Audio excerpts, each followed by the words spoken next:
At the Northwest Horse Fair and Expo with Raye Lochert, Raye Lochert Horsemanship.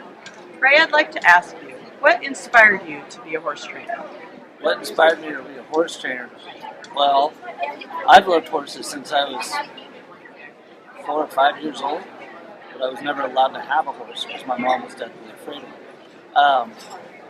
As far as inspiring, I think the horse itself did. I've always had an affinity for horses, so therefore I just worked with them and tried to figure things out. And I'm pretty much self-taught. I work with a lot of guys, but it's pretty much through watching. I watch a lot of other people, and that's how I learned to be a horse trainer. Is I take, nothing's new, nothing is original. I just have taken a lot of different methods, put them together, and made them work for myself. But as far as inspiring, just the horse itself, I just love horses. What are some of the topics that you're teaching at the expo here this weekend? We've already done the how to get a relaxed canter. We're going to talk about conquering ground obstacles and problem solving on the ground. And then tomorrow, honestly, I cannot remember what tomorrow's topic is. We have several of them. So if you could give our readers one piece of advice, what's the most important thing that you can share with our readers? Whatever you do, be fair with the horse. You can't get frustrated. The horse is not trying to win, and if you get upset or frustrated, it's because of your lack of knowledge. You don't know how to go beyond that point. If you feel yourself getting frustrated, stop.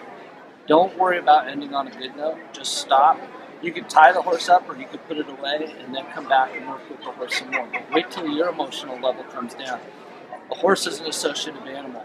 If you create a bad situation, the horse is going to associate what you were working on with that bad situation, and then you're going to have to overcome that, and that's very hard to do. So just never get frustrated.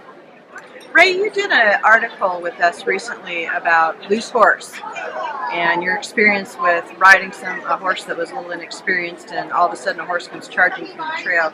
Can you tell me a little bit about that?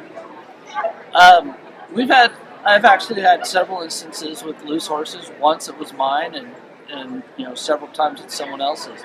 Mine was just a silly thing where the boot came off the horse's foot, and I had a hold of her, and I went down to put the boot back on. Something spooked her. She tore away, and it took 2 hours to find her.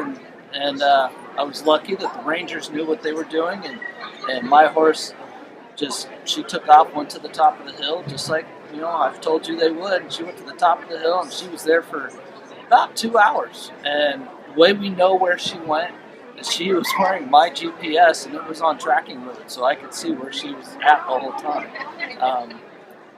But as far as other horses come charging down at you, that's a training issue with your own horse. If you've got a horse that comes running at you, that could be pretty scary for your horse.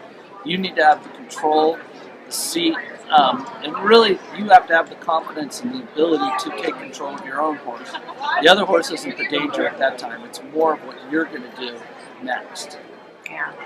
Well, Raye, thank you so much for sharing just a little bit about yourself. And if you're down here in Albany, Oregon, come and stop by the expo. We're running through tomorrow afternoon. So thank you so much. This is Horse Source Magazine, and watch for more online. Thank you.